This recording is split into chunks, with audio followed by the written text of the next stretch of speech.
Subscribe करंतु एबे आम चैनल को आउ प्रेस करंतु बेल आइकन को जहा द्वारा लेटेस्ट वीडियो नोटिफिकेशन आपण माननकु सर्वप्रथमे मिल जिवो। नमस्कार बंधुगण आपण माननकु आम यूट्यूब चैनल को स्वागत। बंधुगण आज आमे जानिबा मासर द्वितीय सप्ताह अर्थात 8 रु 14 तारिखर दिनटी आपणकर किपरि कटिबो केउ प्रकार आजिर दिन को आपण माने प्लानिंग करिवे विशेष भाबरे जदि आमे आपण माननकु कहिबु तो आज आपणकर स्वास्थ्य किपरि रहिबो ता सहित आपणक क्यारियर किपरि रहिबो बिजनेस और व्यापार किपरि रहिबो ए दिन रे ता सहित स्वास्थ्यर महत्वपूर्ण इनफॉरमेशन मध्ये भिडियो रे आमे आपण माननकु कहबु और भिडियो शेष रे उपाय विषय मध्ये आमे आपणकु कहबु जहा द्वारा ए सप्ताह को आपण आहुरी अधिक शुभ और मंगलदायक भर साब्यस्त करि परिबे।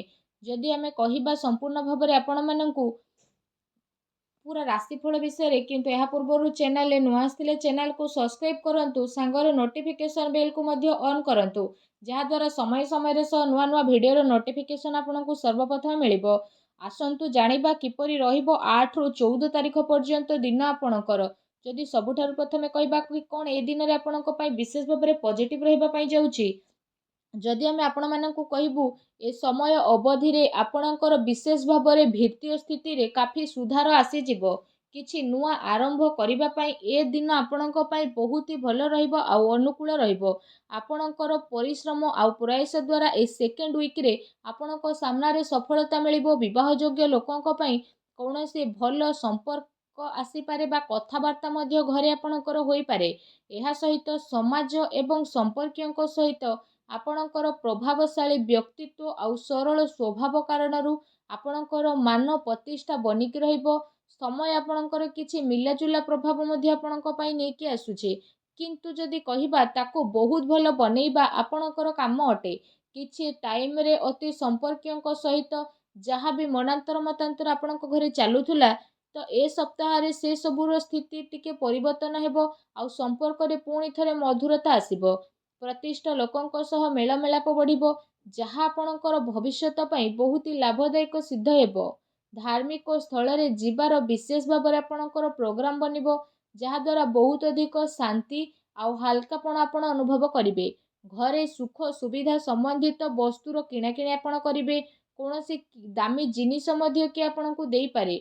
विद्यार्थी वर्गों को निजर चाकरी संबंधित कोनोसी क्षेत्र रे इंटरव्यू रे सफलता मिलिबार जोग बनुछि सेतिपाई पूरा परिश्रमर सहित आपण आपणक कार्य करंतु ता सहित आपण आपणकर सिद्धांत द्वारा कौनसी प्रकार समझौता ए सप्ताह रे करंतु नाही। प्रभावशाली एवं प्रतिभावान लोकंक सहित अधिक टाइम आपण आपणकर स्पेंड करंतु जहा द्वारा आपणकर आत्मबल आ आत्मविश्वास रे वृद्धि हेबो तथा नकारात्मक विचार मध्ये आपणकर दूर हेबो। भाग्य ठारू अधिक आपण आपणकर कर्म उपरे विश्वास रखंतु एहा आपणक पई बहुत ही भलो दिन रहिबो। आसंतु जानिबा ए सप्ताह रे आपणक पई कोन नेगेटिव रहिबाकू जाउची। कोनोसी पारिवारिक कथावार्ता को नै भाई भौणी भितर ए सप्ताह रे लड़ाई झगड़ा होई पारे। घरर वृद्धंकर परामर्श द्वारा संबंध को खराब हेबा ठारू बचेई कि रखंतु ता सहित घर नाम रे कि आपणकर नुकसान मध्य करि पारे सेति पई आपण सावधान रहंतु। घरर कोनोसी वृद्ध लोकंकर स्वास्थ्य को नै कि आपणकर मन रे चिंता रहिबो। दूर जगह को जीवाको मध्य आपणकु पड़ी पारे ता सहित आपणकु आपणकर स्वभाव रे इगो को खत्म मध्य करबाकू पड़िबो जहा द्वारा प्रॉब्लम सबुर शीघ्र समाधान होई जिवो। कोनोसी भी योजना उपरे कार्य करिबा पूर्वरु ता उपरे भलो भाबरे विचार करिबार आवश्यकता रहिछि।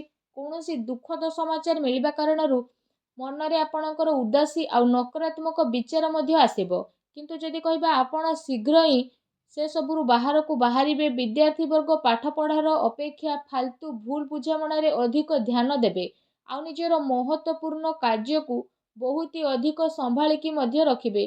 काहेकि ना जदि आमे कहिबा जदि किछि भूल करिबे आगो को आपणक पई भूल होई जिवो। घरे छोट छोट कथा रे अकारण रे चिंता आपणकर उत्पन्न हेबो तेणु अधिक क्रोध ठारू आपण दूरेई कि रुहंतु। सामाजिक गतिविधि रे अधिक ध्यान न देबा ठारू कोनोसी अति संपर्कित लोक आपणक उपरे नाराज होई पारंती। बस ए कथार आपण ध्यान न देकी निजर कर्म उपरे लागिकी रुहंतु। घरर वरिष्ठ लोकंकर मान सम्मान आपण अवश्य करंतु। ता सहित जदि सप्ताहर लव लाइफ विषय कहिबा तो जीवन साथींकर भावनार आपण सम्मान करंतु। एहा द्वारा आपणकर संबंध आहुरी अधिक मजबूत हेबो ପ୍ରେମ ସମ୍ବନ୍ଧ ଆପଣଙ୍କର ମର୍ଯ୍ୟାଦାପୂର୍ଣ୍ଣ ରହିବ। କୌଣସି ବିପରୀତ ଲିଙ୍ଗୀ ବ୍ୟକ୍ତିଙ୍କ ସହ ମିଶିବା ଦ୍ୱାରା ଆପଣଙ୍କୁ ଆଶ୍ଚର୍ଯ୍ୟଜନକ ପ୍ରସନ୍ନତା ମଧ୍ୟ ଅନୁଭବ ହେବ।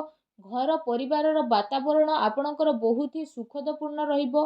ପତି ପତ୍ନୀଙ୍କ ଆପୋଷିକ ସହଯୋଗ ଘରେ ଆପଣଙ୍କର ସୁଖ ଶାନ୍ତି ରଖିବ। ପ୍ରେମ ସମ୍ବନ୍ଧରେ ଆଗକୁ ଆସୁଥିବା ଟାଇମ୍ରେ ଆପଣଙ୍କର ବିବାହରେ ପ୍ରଣୀତ ହେବାର ପୂର୍ଣ୍ଣ ରୂପରେ ଯୋଗ ବନୁଛି। ଜୀବନ ସାଥୀଙ୍କର ବିଶେଷ ଭାବରେ ଆପଣଙ୍କୁ ଆପଣଙ୍କ କାର୍ଯ୍ୟରେ ପୂର୍ଣ୍ଣ ରୂପରେ ସହଯୋଗ ପ୍ରାପ୍ତ ହେବ ତଥା ଘରେ ମଧ୍ୟ ଆପଣଙ୍କର ସକାରାତ୍ମକ ବାତାବରଣ ବନିକି ରହିବ। ଏହା ସହିତ ଯଦି କହିବା ନିଜର ବ୍ୟସ୍ତତା ଭିତରେ କିଛି ଟାଇମ୍ ଆପଣ ଆପଣଙ୍କ ପରିବାରର ପିଲାଙ୍କ ସହ ବାହାର କରିବାର ଅତି ଆବଶ୍ୟକତା ରହିଛି। ଏହାଦ୍ୱାରା ପରିବାରରେ ଆପଣଙ୍କର ରେସ୍ପେକ୍ଟ ଆହୁରି ଅଧିକ ବଢ଼ିଯିବ। ଆସନ୍ତୁ ଜାଣିବା ଏ ଦିନରେ ଆପଣଙ୍କର ବ୍ୟବସାୟ ଓ କ୍ୟାରିୟର କିପରି ରହିବ। ବ୍ୟବସାୟରେ ଏବେ ବର୍ତ୍ତମାନ ପରିସ୍ଥିତିର ପ୍ରଭାବ ଯେହେତୁ ବନୁଛି ତ ଧନ ସମ୍ପତ୍ତି ତ ଲେଣ ଦେଣରେ ବହୁତ ଅଧିକ ଆପଣ ସାବଧାନତା ରଖନ୍ତୁ, କାରଣ ଧୋକା ହେବାର ସମ୍ଭାବନା ମଧ୍ୟ ବନୁଛି। ଚାକିରି ପେଶା ବ୍ୟକ୍ତିଙ୍କର ଅଫିସର ମାହୋଲ ବହୁତ ହିଁ ଶାନ୍ତିପୂର୍ଣ୍ଣ ରହିବ।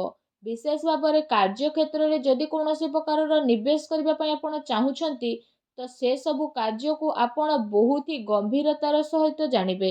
ଏହାଦ୍ୱାରା ଆପଣଙ୍କୁ ବହୁତ ଭଲ ରେଜଲ୍ଟ ମଧ୍ୟ ପ୍ରାପ୍ତ ହେବ ଆଉ ଏହା ଆପଣଙ୍କ ପାଇଁ ବହୁତ ହି ଭଲ ରହିବ। ଚାକିରିରେ ନୂଆ ସମ୍ଭାବନା ମିଳିବାର ବହୁତ ଅଧିକ ଆଶା ରହିଛି। ଏହା ସହିତ କାର୍ଯ୍ୟକ୍ଷେତ୍ରରେ ଅନ୍ୟର ହସ୍ତକ୍ଷେପ ଦ୍ୱାରା କର୍ମଚାରୀଙ୍କ ଭିତରେ ମତାନ୍ତର ମନାନ୍ତର ହୋଇପାରେ।